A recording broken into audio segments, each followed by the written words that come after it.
मा नोंथाङा थारैनो साख्रि मावो नामा? फोरोंगिरि साख्रि गभर्नमेन्टआनो जाथों, गभर्नमेन्ट आइडेडआनो जाथों बा प्राइभेट स्कुलानो जाथों साख्रि मावो नामा फोरोंगिरिनि?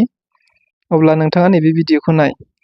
नङाब्ला नोंथाङा गावनि साख्रिनिफ्राय रिटायारमेन्ट लानांगोन बा रिजाइन होनो गोनां जागोन। सुप्रिम कर्टआ मैया दाखालि मोनसे अर्डार होदों, जाय अर्डारा गासै अल अभार इन्डियायावनो मैयानिफ्रायनो सोलिबाय। बोसोरनैनि गेजेराव जेरैखिजाया नोंथाङा टेट पास खालामथारनांगोन आरो टेट पास खालामनो हायाबा नोङो नोंथांनि साख्रिनिफ्राय नोङो रिटायार लानांगोन, रिजाइन होनांगोन। स' बिथांमोन सुप्रिम कर्टआ मा अर्डार होदों होआखै बेनि डिटेल्स जोङो नायगोन। नोंथाङा जाहाथे मबाइल स्क्रिनाव मोजाङै नायलाङो, नङाब्ला दानिफ्रायनो रेडि जाखायाबा नोंथाङाबो नोंथांनि साख्रिनिफ्राय रिटायारमेन्ट लानांगोन। स' नैबे मबाइल स्क्रिनाव नोंथाङा नायलांनो हासिगोन। सुप्रिम कर्टनि अर्डार कपि। बे अर्डार कपियाव गासै 110टा बिलाइफोर दङ, डेट मिन्स पेजेस दङ। बे पेजफोरखौ जोङो नायबाय थानांगौ होननानै सानाखै। जिखुनु जाया बे 110टा पेजफोरनि अर्डारा ओंखारदों मैया 22 सेप्तेम्बर खालि ओंखारदों, आरो बेनि जाजमेन्टआ जादोंमोन 1 सेप्तेम्बर खालि। बेयाव गोबांथार बाथ्रा बुंनाय दङ, बेफोरनि एलिजिबिलिटि आरो बेफोर बोरै जादों, माब्लानिफ्राय बेबायदि टिचार्स टेटआ कम्पालसरि जाखो, बेफोर गासिबो बाथ्राफोरखौ रोखा लिरनाय दङ। जियानो जाथों बेफोरखौ जोङो नायबाय थानांगौ गोनांथि गैया। बेनि माखासे की नोट्स बानायखादों आङो, जायफ्रा इम्परटेन्ट। बे इम्परटेन्ट बाथ्राखौ आङो बख'नानै लाखाबाय। बे इम्परटेन्ट बाथ्रानि सायावल' गुबैयै सावरायनाय जागोन। जियानो जाथों थोंजोङै बुंनांगौब्ला सासे गभर्नमेन्ट टिचारानो जाथों, प्राइभेट टिचारानो जाथों बा जि टिचारानो जाथों, जायफ्रा क्लास 1 निफ्राय क्लास 8 सिम फोरोङो, बै फोरोंग्रा टिचारफोरा दायो टेट परिखाखौ होथारनांगोन। जायफोरा टेट गैयालाफानो गभर्नमेन्ट स्कुलानो जाथों, प्राइभेट स्कुलानो जाथों, गभर्नमेन्ट आइडेड स्कुलानो जाथों, बेयाव एपइन्टमेन्ट मोन्दोंमोन, बिथांमोनहा टेटखौ जेरैखिजाया बोसोरनैनि गेजेराव कमप्लिट खालामथारनांगोन। डेट मिन्स 2027नि गेजेराव जेरैखिजाया टेट पास खालामथारनांगोन। बेखौ सेन्ट्रेल गभर्नमेन्टनि टेटआनो जाथों बा आसामनि स्पेसियेल टेट बा जि टेटआनो जाथों, बे टेटआव बियो पास खालामथारनांगोन। आरो पास खालामनो हायाब्ला बियो इमिडियेट कम्पालसरि रिटायारमेन्ट लानांगोन। आरो रिटायारमेन्ट लाखांनायनि उनाव सासे रिटायारमेन्ट जानाय टिचारा जेरैबायदि पेन्सन बा माबा माबि जानाखि खाबुफोर दङ, बे खाबुफोरखौ सेमखौनो मोनबाय थागोन, खिन्थुबा बियो साख्रिनिफ्राय रिटायारमेन्ट लानांगोन जेरैखि जाया। जायफ्रा बोसोरनैनि गेजेराव गावनि साख्रिखौ कम्पालसरि कन्टिनिउ खालामनो गोसो रिटायार जाजासिम, बिथांमोनहा टेटखौ जेरैखि जाया पास खालामथारनांगोन। आरो बैसोर बायदि टिचारफोरासो बे टेटखौ होनांगोन जायफोरनि साख्रिया 5 बोसोरनि बारा दंबावो। रिटायार जाजासिमाव जायफोरनि साख्रिया 5 बोसोरनि बारा दंबावो, 5 बोसोरनि बारा दंबावो, बिसोरसो बे टेटखौ होनांगोन। जायफ्रा 5 बोसोरनि खम दं, बिथांमोना बे टेटखौ होआब्लाबो जासिगोन। बिसोरो गावनि रिटायारमेन्ट समसिम साख्रिखौ कन्टिनिउ खालामनो हाखागोन।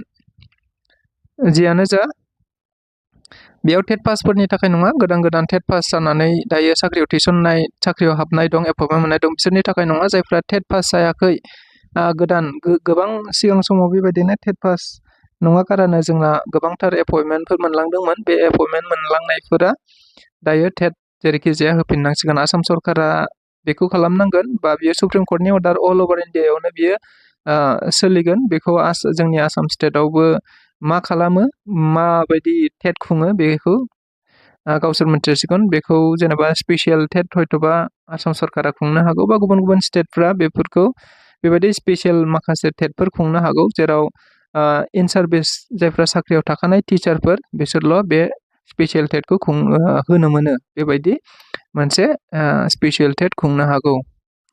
दा उननि समाव मा जालाङा जों बेखौ नुलांबाय थागोन। जियानो जाथों, नैबे गासै 110नि पेजेसनि जिनाखि अर्डार, बे अर्डारखौ जोङो नायबाय थानांगौ गैया, मानोना बेयाव गासै 110टा पेजेस दङ। बे 10टा पेजेसखौ जोङो गासैबो सावरायजोबनो हाया। बेनि इम्परटेन्सफोरखौ जोङो की नोट्स बा की हाइलाइट खालामनानै लाखाबाय, बेनि सायावल' जोङो सावरायगोन। पेजनि जा अर्डार, बे अर्डारनि माखासे की नोट्सफोरखौल' आङो बेयाव लाबोनाय जादों। गिबियाव टिचार्स डेनि सिगांनो सुप्रिम कर्टआ मोनसे अर्डार होनानै होबाय। बे अर्डारा जाहैबाय गासिबो इन्डियायाव जेसेबां स्कुलफोर दङ, जायफ्रा इन सार्भिस टिचार्स, गभर्नमेन्टआनो जाथों, गभर्नमेन्ट आइडेडआनो जाथों, प्राइभेट स्कुलानो जाथों, जि स्कुलफोर दङ, गासिबो स्कुलफोरावनो टेटआ मेन्डेटरि जाथारबाय।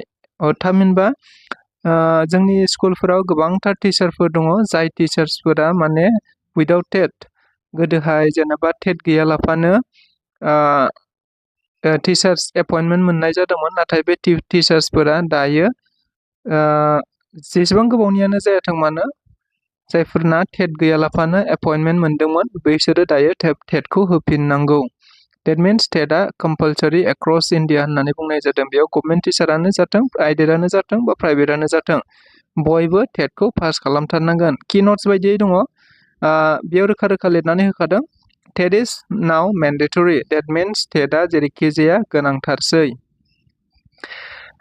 साब पइन्टआव दङ teachers eligibility test that means TET is compulsory across India गासै भारतावनो दायो टेटआ कम्पालसरि जाबाय आरो बियो सोरनि थाखाय जागोन गुबैयै बियो जायफोरा इन सार्भिस टिचार्स that means जायफोरा साख्रियाव दंगासिनोखा जायफोरा गभर्नमेन्ट साख्रियानो जाथों प्राइभेट स्कुलानो प्राइभेट साख्रिया प्राइभेटाव मावनायानो जाथों बा गभर्नमेन्ट आइडेडाव मावनायानो जाथों जिखुनु जाया जायफोरा सार्भिस मावखानानै दङ फोरोंगिरिनि बिसोरो दायो बे That means टेटखौ जेरैखि जाया पास खालामथारनांगोन आरो बे टेटआ स्टेट टेटआनो जाथों सेन्ट्रेल टेटआनो जाथों बा स्पेसियेल जिखुनु टेटआनो जाथों बे टेटखौ बियो जेरैखि जाया पास खालामथारनांसिगोन बेफोरनि सोर खालामनांगौ सोर खालामनाङा बेनिबो माखासे दंखायो बेखौ जोङो उनाव नायलांबा मोनलांगोन नेक्स्ट साब पइन्टआव जों नायनि 2 नम्बर पइन्टआव मा होनदों for new teachers fresh appointment जायफोरा फ्रेश एपइन्टमेन्ट मोनगोन बा जायफोरा गोदानै साख्रियाव थिसनगोन बिसोरथ' टेटखौ नांखाथारसिगौ जेरैखि जाया दा जों बयबो नुखाजोब्बाय Without TET no appointment is valid that means टेट गैयालाफानो रावबो जेसेबांखि एपइन्टमेन्ट मोना मानो बिसोरहा जेबो भेलिड थानाय नंला that means गोदान टिचारफोरनि थाखाय जों मिथिखायो दायो जायफोरा गोदान एप्लाइ खालामगोन बा गोदान एपइन्टमेन्ट मोनगोन टिचाराव बिसोरो गासैबो टेट नांखाजोबसिगौ बेथ' जाबाय ओमफ्राय 3 नम्बराव मा दं फर एक्जिस्टिं टिचार जायफोरा अलरेडि साख्रियाव दंखायो दानिया बिसोरो माब्रै टेट खालामगोन मालासिम खालामनांगौ सोर खालामनांगौ खालामनाङा बेफोर गासैबो बाथ्राखौ जों नायनि 1 नम्बर साब पइन्टआव दङ 1 नम्बर 3 नि 1 साब पइन्टआव नायबानो जाबाय teachers with more than 5 years of service left that means मा होननानै बुंनाय जादों जायफोरनि साख्रिया 5 yearsनि बारा दंबावो होननानै बुंनाय जादों जायफोरनि साख्रिया मोजाङै खोनासंबा मोजां जायो जायफोरनि साख्रिया 5 yearsनि बारा दंबावो that means रिटायार जानाया 5 yearsनि बारा दंबावो जेनेबा सोरबा सासे मानसिया रिटायार जागोन आरो बेनि रिटायारा 5 yearsनि बारा दंबावो 5 yearsनि खमफोरनि थाखाय नङा जायफोरनि साख्रिया 5 yearsनि बारा दंबावो रिटायार जानो बैसोरो नैबे टेटखौ जेरैखि जाया क्वालिफाइड जाथारनांगोन that means सोरबाया 50 बोसोर जाबाबो बियो टेट पास जाथारनांगोन सोरबा 54 बोसोर जाबाबो बियो टेटखौ पास खालामथारनांगोन गावनि साख्रिखौ कन्टिनिउ खालामनो थाखाय आरो जुदि गावनि साख्रिखौ कन्टिनिउ खालामनो गोसो गैला बिथांमोनहा होआबाबो जागोन बिसोरो कम्पालसरि रिटायारमेन्ट मोनगोन that means रिटायार जानांगोन बिसोरो जायफ्रा टेटखौ क्वालिफाइड खालामनो हाया आरो बे टेटआ मा जागोन होनदों must clear TET within 2 years by 2027 टिचार्सफोरा बोसोरनै चान्स मोनगोन टेट होनो थाखाय that means बोसोरनैनि गेजेराव that means 2027 नि गेजेराव जायफोरनि साख्रिया 5 बोसोरनि बांसिन दंबावो बिसोरो जेरैखि जाया टेटखौ पास खालामथारनांगोन होमबासो गावसिनि साख्रिखौ बिसोरो कन्टिनिउ खालामनो हागोन नङाब्ला बोसोरनैनि गेजेराव जुदि टेटखौ पास खालामनो हायाबा बिसोरो गावनि साख्रिनिफ्राय रिटायारमेन्ट लानांगोन बियो गभर्नमेन्ट साख्रियानो जाथों गभर्नमेन्ट टिचारानो जाथों प्राइभेट टिचारानो जाथों बा गभर्नमेन्ट आइडेड टिचारानो जाथों जियानो जा बियो साख्रिखौ मावनो मोननाय नङा जुदि पास खालामनो हायाबा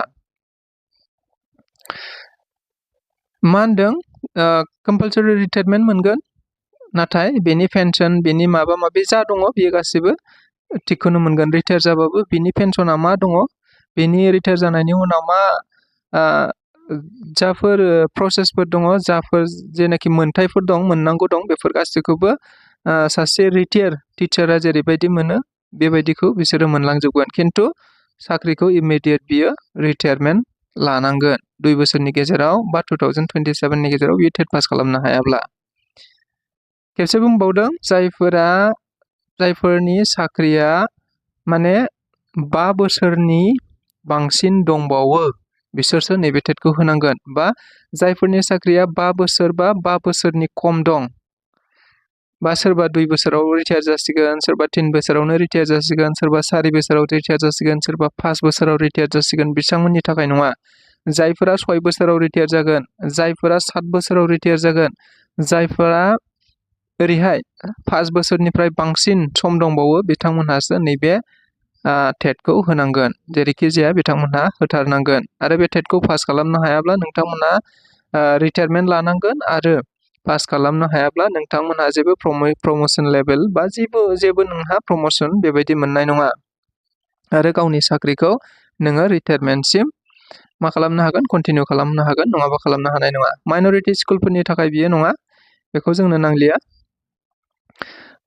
5 नम्बराव मा लिरना दं, इम्पेक्ट अन प्रमोशनाव मा गोहोम खोख्लैनो हागौ। जेनेबा जुदि नोङो टेट पास खालामनो हायाबा, promotion to higher post, head teacher, senior teacher etcetera now needs TET. जेनेबा नोङो सोरबा एसिस्टेन्ट टिचाराव दङ, आरो बे 6 बोसोर, 7 बोसोर, 8 बोसोरनि गेजेराव नोङो रिटायार जागोन, आरो रिटायार जानायनि सिगां नोंहा हेडमास्टार मोननांगौब्ला, नाथाय नों बे हेडमास्टारखौ मोननाय नङा जुदि नोङो टेटखौ पास खालामनो हायाब्ला। आरो सिनियर टिचारफोर बा गुबुन प्रमोशन लेभेलखौ नोङो मोननाय नङा टेट पास खालामनो हायाबा। Even existing teachers can not be promoted without passing TET. जायफ्रा टिचार्स दंखायो बिसोरबो, जायफ्रा टिचाराव दंखायो बिसोरबो बे प्रमोशनखौ मोननाय नङा। स' भिडिअ'आ बेखिनियानो।